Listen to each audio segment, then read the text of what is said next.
ہر age group کے لیے تھی، ہر جینڈر کے لیے تھی. ہماری جو انیشیل ایکٹیویٹی تھی وہ اسپورٹس سے اسٹارٹ ہوئی تھی. ڈفرینٹ اسپورٹس کے سیگمنٹ تھے، اس میں کوئی ڈفرینٹ ٹیمز ہماری یوپی چترال دوسرے سٹیز سے اور اسلام آباد سے تھی. ان اسپورٹس ایکٹیویٹیز میں ہمارے پاس والی بال، بیڈمنٹن، کرکٹ اور بہت ساری دوسری گیمس تھیں بچوں کے لیے، یوتھ کے لیے، جو کہ فیمیل کا سیگمنٹ بھی تھا اور میل کا سیگمنٹ بھی تھا، بوائز اینڈ گرلز کے لیے. اس کے ساتھ ہمارے پاس بچوں کے لیے فن گالا تھا، بچوں کے لیے جھولے اور ساری ڈفرینٹ ایکٹیویٹیز. میں نے دیکھا ہے، انجوائے کیا میں نے. اس کے ساتھ ہمارے پاس وہاں پر ڈفرینٹ اسٹالز ایکٹیویٹیز تھیں، بزنس ایکٹیویٹیز ہو رہی تھی. وہاں پر لوگ آ رہے تھے، اپنا بزنس ایک دوسرے سے انٹروڈیوس کروا رہے تھے. تو ایک بڑی تعداد میں وہاں پر ٹاؤن میں رہنے والے لوگ، اس کے علاوہ ہماری جو سراؤنڈنگ کمیونٹیز ہیں، جو اسلام آباد پنڈی میں ہماری کمیونٹی میں ڈفرینٹ لوگ بزنس کر رہے ہیں، وہ وہاں پر شریک تھے. تو ایک طرح سے نو کا سیشن تھا. کافی لوگوں نے ایک دوسرے سے فائدہ اٹھایا اس میں، تو ایک دوسرے کو انٹروڈیوس کروا سکے وہاں پر. تو اس کے علاوہ ایک سیگمنٹ ہمارا موسیقی کے حوالے سے تھا اس میں، جس میں ہمارے چترال سے بہت نامور ہمارے فنکار آئے تھے. ہمارے آئے، انہوں نے بڑا اچھا اپنے، اور بلکہ گلگت بلتستان سے بھی آئے. گلگت بلتستان سے ڈیفینیٹلی، گلگت بلتستان اور چترال دونوں سے انہوں نے بہت زبردست لوگوں کو انٹرٹین کیا وہاں پر. تو اس کے ساتھ جو دوسرا سیگمنٹ ہمارا رہا ہے، اور اس کے ساتھ بچوں میں قرات کمپٹیشنز، قصیدہ کمپٹیشنز، دعا اور نماز کمپٹیشنز، تو ایسے کمپٹیشن بھی بچوں میں رہے ہیں. اور ساتھ اس کے ان ساری فن گالا کی ایکٹیویٹیز کے ساتھ جو ایک اور سیگمنٹ تھا، وہ ہماری جنرل باڈی میٹنگ کے حوالے سے تھا. تو چونکہ ہم ہر 3 یا 4 سال کے بعد اپنی جنرل باڈی میٹنگ کرتے ہیں، اس میں اپنے تمام ممبرس جو ہمارے پروجیکٹ کے ہوتے ہیں ان کو بلاتے ہیں. جو ہماری پروگرس ہو چکی ہوتی ہے پروجیکٹ کی، وہ ان کے کوشچن گزار کرتے ہیں، ان کو پرفارمنس ریویو بتاتے ہیں سارا. اور اس کے بعد جو آگے ہونے والے ڈیولپمنٹ کے کام ہوتے ہیں، ان کے حوالے سے ممبران کی سفارشات اور ان کی رائے، اس کے اکارڈنگلی آگے جو کام کرنے ہوتے ہیں وہ ممبر سے سجیشن دی جاتی ہے. صحیح. اچھا، ایک تو میں چترال ٹاؤن کبھی آیا نہیں تھا، لیکن اس وقت مجھے آنے کا موقع ملا، اور وہ تو چترال کا ماحول بس چکا ہے وہاں. اور لگتا نہیں کہ یہاں یہ اسلام آباد کے مضافات میں کوئی علاقہ ہے، بلکہ ایسا لگتا ہے چترال ہی ہے. اور وہاں کوئی میں نے دیکھا کہ 300 گھرانے وہاں رہ رہے، اور کوئی 1000 کے قریب گھر بن چکے ہیں، اور لوگ اپنے گھروں میں شفٹ بھی ہو چکے ہیں.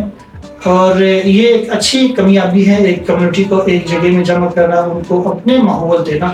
اپ کمنگ آپ لوگوں کا کیا ارادہ ہے، کیا سوچ ہے، کیا پروجیکٹ آنے جا رہے ہیں؟ اور اس کی لیٹیگیشن ایشوز تو نہیں ہے؟ این او سی کا معاملات کلیئر ہے؟ زمین آپ لوگوں نے ایکوائر کر چکے ہیں؟ اس کے اوپر روشنی ڈالیں آپ. روپے میں یہ چاہوں گا کہ نئے پروجیکٹ پر آنے سے پہلے میں چترال ٹاؤن کا تھوڑا سا بیک گراؤنڈ اور بیس آپ کو میں بتا دوں. ضرور. یہ پروجیکٹ ایکچولی اسٹارٹ ہوا تھا 2007 میں، اور اس وقت یہ رورل ایریا تھا ہمارا، دہلی علاقہ تھا. تو مجھے اچھی طرح یاد ہے جب فرسٹ ٹائم میں ابو کے ساتھ کیا، میں اس وقت یونیورسٹی میں بھی اسٹارٹ ہوئی تھی. میں جب ابو کے ساتھ وزٹ کیا میں نے وہاں پر، تو چونکہ میں گیا تھا یہ اسلام آباد ایریا سے یونیورسٹی کی طرف سے میں وہاں گیا تھا، اور آلموسٹ 2-2.5 گھنٹے میں وہاں پہنچا تھا. تو میرا وہاں پہنچتے ہی پہلا سوال یہ تھا کہ ہمیں کون انسان ہے.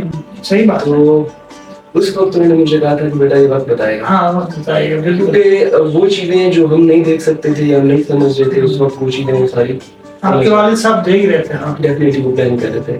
تو آج وہ راستہ جو 2.5 گھنٹے کی مسافت پر تھا، سمجھ کے شہر پھیل گیا ہے، اور فیسلٹیز وہاں پر بہت ساری آ چکی ہیں، ڈیولپمنٹس بہت ساری ہو چکی ہیں، جو پرائیویٹ پروجیکٹس بہت سارے آ چکے ہیں. اس کے علاوہ گورنمنٹ کی بہت بڑی انویسٹمنٹس وہاں پر آ چکی ہیں، جیسے کہ رنگ روڈ کی شکل میں. رنگ روڈ اس وقت دونوں طرف سے چترال ٹاؤن کے ساتھ اٹیچ کر رہا ہے. اس کے علاوہ ایئرپورٹ وہاں پر موو کر چکا ہے، چکی روڈ کی وائڈنگ ہو چکی ہے، مرچا روڈ آپ کا تیار ہو چکا ہے، اسلام آباد سے اس کو کنیکشن مل چکا ہے. تو ایک بہت بڑے، اور اس کے علاوہ چترال ٹاؤن سے آلموسٹ 50-60 کلومیٹر دور تک ایک بہت بڑے پروجیکٹس پرائیویٹ کیپیسٹی میں بھی وہاں پر اسٹارٹ ہو چکے ہیں. تو یہ تو اس پروجیکٹ کی جو ہے وہ پوزیشن تھی. یہ پروجیکٹ جب اسٹارٹ ہوا تو یہ رجسٹری انتقال پر تھا. یہ رجسٹری انتقال کی شکل میں فروخت ہوا ممبرس کو اونرشپ کے ساتھ.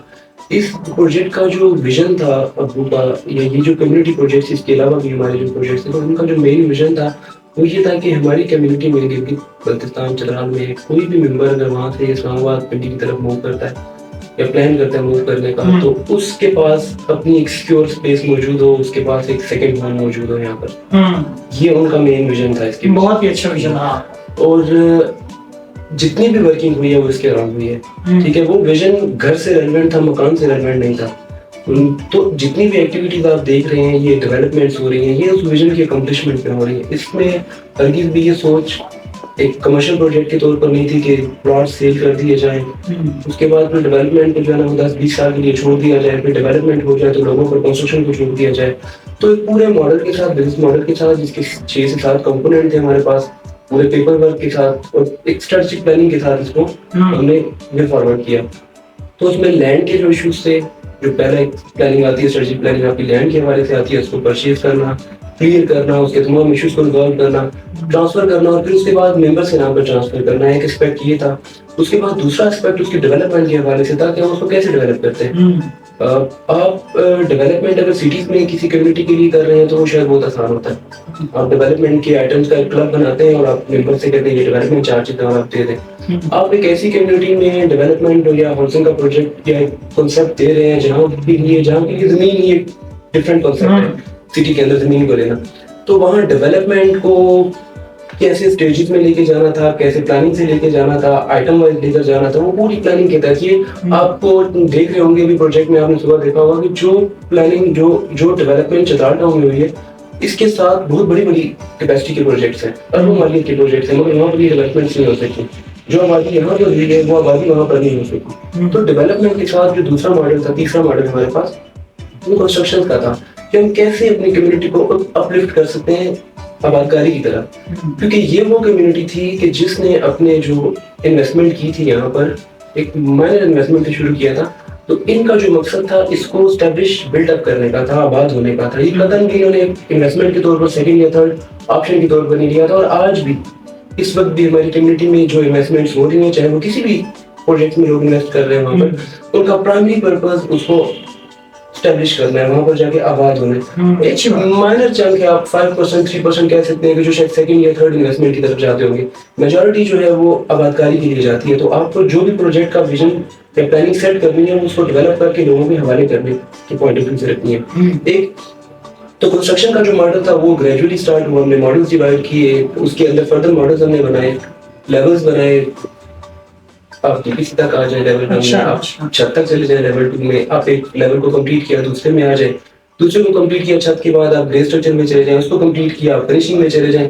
تو یہ سارے پروسیس میں ایک بندہ جس کی ہارڈلی انکم جو ہے 40-50 ہزار ہے اور وہ شاید کم بچا پاتا ہے, تو وہ جب کنسٹرکشن کا سیٹ اپ آپ کا 2017 میں اسٹارٹ ہوا 2016 میں, تو جو شخص مشکل 15-20 ہزار روپے بچا پا رہا تھا مہینے کا, الٹیمیٹلی وہ 3-4 سالوں میں اپنے گھر میں وہاں پر اسٹیبلش ہو گیا, گھر کے مالک بن گیا وہ. تو کنسٹرکشن کے ساتھ جو نیکسٹ ماڈل تھا وہ فیسلٹیز کا تھا. تو اس کے ساتھ ہمیں 4th نمبر پہ کامن فیسلٹیز کا پلان چاہیے ہوتا ہے, جس میں ہمارے پاس پروجیکٹ میں مسجد ہے, جمعہ خانہ ہے, اسکول ہے, ہیلتھ سینٹرز ہیں, آپ کے پاس دوسری کافی ساری چیزیں کامن فیسلٹی, اسپورٹس کمپلیکس ہیں, میدان ہے, اس طرح کی چیزیں کافی ساری چیزیں آپ کے پاس آ جاتی ہیں جو اسپورٹس فیسلٹیز مل جاتی ہیں, اسپورٹ فیسلٹی, کامن فیسلٹی جن کو ہم کہتے ہیں. اچھا علی بھائی, ایک تو مجھے یہ بتائے, میں نے خود یہ چیز آبزرو کی ہے کہ چترال کی بلوچستان کے مختلف لوگوں نے بھی یہاں ہاؤسنگ سوسائٹیز بنائے ہیں اور لوگ اس پہ انویسٹمنٹ کر, لیکن ان میں بہت سارے متاثرین مجھ سے بھی رابطہ کیا کہ نہ زمین کا پتہ, نہ کوئی پروجیکٹ مطلب وہاں ڈیولپمنٹ ہوا ہے.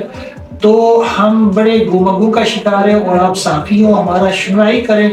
تو میرے پاس بہت سارے لوگوں کی اس طرح کال آتے رہے. تو میرے خیال میں آپ لوگوں نے جو جس طرح سے کام کی ہے, ڈیلیور کی ہے, لوگوں کا اعتماد بڑھ چکا ہے. اور یہ میرے خیال میں صرف ہاؤسنگ سوسائٹی نام رکھ کے اور لوگوں سے بکنگ لینا ہی کافی نہیں, بلکہ کام بھی کر کے دکھانا ہے.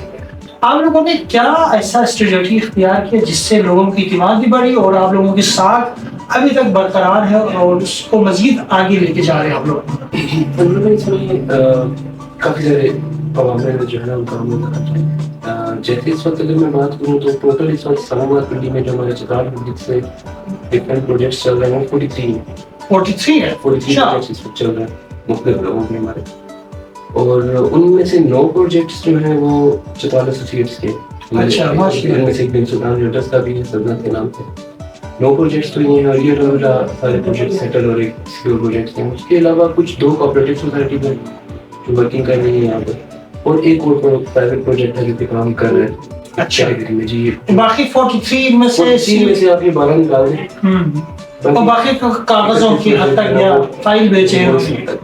اچھا میں یہ سمجھتا ہوں کہ اس میں شاید جو بھی پروجیکٹ کا جو اسٹارٹ لینے والے لوگ ہیں ان کی شاید کوئی بدنیتی شامل نہیں ہوگی، لیکن اپنے تئیں انہوں نے کوشش کی ہوگی کچھ ڈیولپ کرنے کی یا کچھ بنانے کی یا کچھ ڈلیور کرنے کی.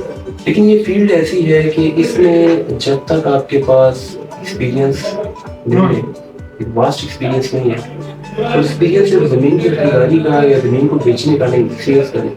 یہ میں نے آپ کو بتائی پیچھے پوری ایک ملٹی ڈائمینشنل جو ہے فیلڈ ہے، اس کے اندر آپ کو بہت سارے فیکٹرز کو دیکھنا ہوتا ہے. تو علم کی کمی، ٹھیک ہے، ریلیونٹ جو چیزیں ہوتی ہیں پھر فیوچر فورکاسٹ نہیں کر سکتے، مارکیٹ کا انڈرسٹینڈنگ نہیں ہوتی ہے.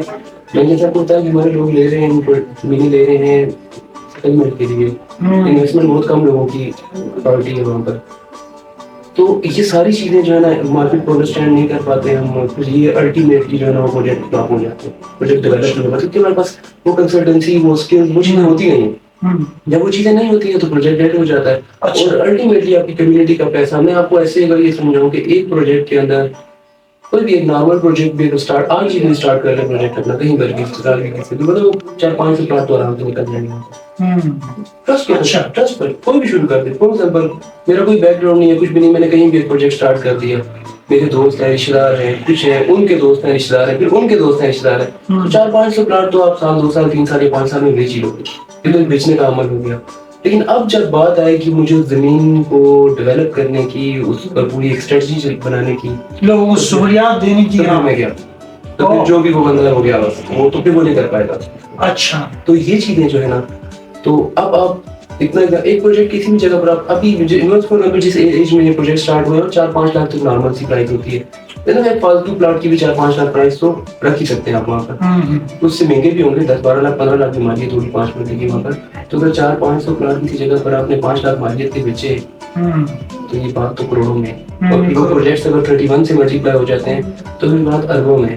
تو آپ کی کمیونٹی کا جی بی سی کا ایک طرح سے اسلام آباد پنڈی کے اندر کروڑوں روپیہ یا اربوں روپیہ آپ کا ڈیٹ پڑا ہوا ہے. تو اچھا اس پوزیشن میں نا آنے والے وقت میں کیا کرنا چاہیے لوگوں کو؟ کیونکہ آپ لوگوں نے 7, 8, 9, 10 پروجیکٹ بنا کر لوگوں کو ڈلیور کر چکے ہیں، اور اس کے پیچھے پھر آپ لوگوں کی ایک بہت بڑی تجربہ ہے. اس تجربے کے روشنی میں یہ بتائے آخری اس کو شارٹ کر کے کہ جو یہ فراڈ مارکیٹ میں ہیں تو کمیونٹی یا یہاں کے لوگ اس فراڈ سے بچنے کے لیے کیا کرنا چاہیے، اور فراڈ ہوتے کس طریقے سے؟ فراڈ جو ہوتے ہیں وہ مینیپولیشن سے ہوتے ہیں. آپ چیزوں کو غلط طریقے سے انٹرپریٹ کرتے ہیں، لوگوں کو ایک غلط امیج دیتے ہیں جو آپ کی فیور میں ہوتا ہے، لوگوں کو فی الحال اچھا لگتا ہے لیکن الٹیمیٹلی وہ ان کے نقصان میں ہوتا ہے. ایک مثال ہے مشتری بشیار باش. آپ کسی عدالت میں بھی کیس لے کر جاتے ہیں تو معاملات ہوتے ہیں سارے. تو لوگوں کو خود اس سلسلے میں کیئرفل ہونے کی ضرورت ہے، ممبرس کو یا ہماری کمیونٹی کو. کچھ ایسے فیکٹرز ہیں کہ جن کو اگر وہ فالو کریں گے پرنسپلس کو تو ان چیزوں سے بچ سکتے ہیں. ان میں نمبر 1 سب سے پہلے یہ دیکھنا ضروری ہے کہ کیا کہا جا رہا ہے، لیکن یہ بھی دیکھنا ضروری ہے کہ کون کہہ رہا ہے. اچھا، یہ دونوں چیزیں بہت ضروری ہیں. تو جو پروجیکٹ آپ کے پاس لے کر آ رہا ہے اس کا بیک گراؤنڈ بہت امپورٹنٹ ہے دیکھنا. اس فیلڈ کے اندر اس کا ایکسپیرینس ہے، وہ ڈلیور کر چکا ہے، یا اس کو نالج ہے، یا اس کے پاس اتنے وسائل ہیں کہ وہ اس پروجیکٹ کو ڈلیور کر لے گا. اگر ایک بندہ خود بیک گراؤنڈ کے ساتھ نہیں بھی اور وہ سمجھتا ہے کہ اتنا بڑا اس کے پاس وسائل اتنے ہیں، کوئی ٹیم بہت بڑی بنا سکتا ہے، تو ان چیزوں کو دیکھنا بہت ضروری ہے. اور الٹیمیٹلی پروجیکٹ کوئی بھی بزنس ہے، جب تک وہ بزنس اس بیک گراؤنڈ سے وہ اس کا جو بزنس اون کر رہا ہے بندہ اس بیک گراؤنڈ سے نہیں ہے، وہ اس بزنس کو کبھی بھی اچھی طریقے سے رن نہیں کر سکتا. اچھا، تو یہ چیزیں دیکھنا بہت ضروری ہے. اس میں وسائل کے حوالے سے آپ بات کریں تو آپ کے ایکسپیرینس بھی کاؤنٹ کرتا ہے، آپ کی مانیٹری جو فائنینشیل سسٹم ہے وہ بھی کاؤنٹ کرتا ہے، آپ کی جو ٹیم ہے آپ کے پاس وہ بھی کاؤنٹ کرتی ہے، آپ کے جو لنکیجز ہیں ڈفرینٹ گورنمنٹ ڈپارٹمنٹس میں، پرائیویٹ ڈپارٹمنٹس میں، کہ آپ کس طریقے سے اپنی فائلز کو آگے پروسیس کر سکتے ہیں، آپ کی کتنی زیادہ انڈرسٹینڈنگ ہے سسٹم کے ساتھ، وہ ساری چیزیں لینڈ کی کلیئرنس سے لے کے آپ کی ڈلیوری تک. تو جیسے میں نے شروع میں یہ ذکر کر دیا تھا کہ یہ پوری ایک سائنس ہے، پوری ایک فلسفی ہے. تو اس کو اگر پورا کوئی سسٹم سمجھے گا تو وہ ڈلیور کر سکے گا. ادروائز یہ صرف بیچنا یا پلاٹ لینا اور گھر بنا لینا اور پھر ایسا سسٹم نہیں ہے. اچھا، ماشاء اللہ. اور کوئی بات کہنا چاہیں گے؟ بہت شکریہ. میں اپنے جتنے بھی ہمارے چترال کی کمیونٹی ہیں ان سے کہنا چاہوں گا کہ ریئل اسٹیٹ میں انویسٹ کریں, لازمی انویسٹ کریں. جو چیزیں کیئرفل جن پر کنسیڈریشن کرنے کی ضرورت ہے ان کو کیئرفلی کنسیڈر کریں, کیونکہ یہ ایسی چیز ہے کہ جس کی ڈیمانڈ ہے, ہماری نیڈ ہے. جیسے ہمارے لیے کھانا پینا روٹی کپڑا امپورٹنٹ ہے, ایسے ہمارے لیے شہروں میں آپشن ضروری ہے. میں یہ نہیں کہہ رہا کہ اپنے گھروں دیہات کو سب چھوڑ کے ہم یہاں پر اسلام آباد یا پنڈی میں سیٹل ہو جائیں, لیکن ایک ہماری مجبوری ہے, یہاں پر ہمیں ایک آپشن چاہیے, ایجوکیشن, ہیلتھ, امپلائمنٹ اپارچونیٹی, اور دوسری بہت ساری ایسی چیزیں ہیں, مجبوریاں ہیں جن کی وجہ سے الٹیمیٹلی ہمیں ان جگہ میں موو کرنا پڑتا ہے. تو اپنے لیے ایک آپشن کریٹ کریں یہ, اور کوشش کریں کہ اس کو بعد میں بزنس ماڈل بھی دیکھیں. صحیح, بہت شکریہ, تھینک یو سو مچ.